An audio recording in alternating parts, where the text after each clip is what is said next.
రమేష ఇంత పొద్దు పొద్దుగాల ఏడికిరా?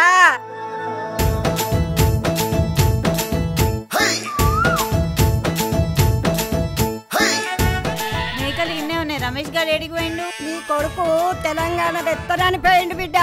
బండెనక బండి గట్టి బలమంత కూడగట్టి, బండెనక బండి గట్టి బలమంత కూడగట్టి, ముందడుగు వెయ్యి కొడుక తెలంగాణ పోరు బిడ్డ. 10 జిల్లాలన్నీ ఒకటై చెయ్యంటే మనకు అంట. బండెనక బండి గట్టి బలమంత కూడగట్టి, బండెనక బండి గట్టి బలమంత కూడగట్టి, ముందడుగు వెయ్యి కొడుక తెలంగాణ పోరు బిడ్డ. 10 జిల్లాలన్నీ ఒకటై చెయ్యంటే మనకు అంట. తెలంగాణ పోరు బిడ్డ కేసీఆర్ అధ్యక్షతన ఈ నెల 9న జరిగే వరంగల్ మహాగర్జనను జయప్రదం చేద్దాం. మీ గొట్టిముక్కల పద్మారావు.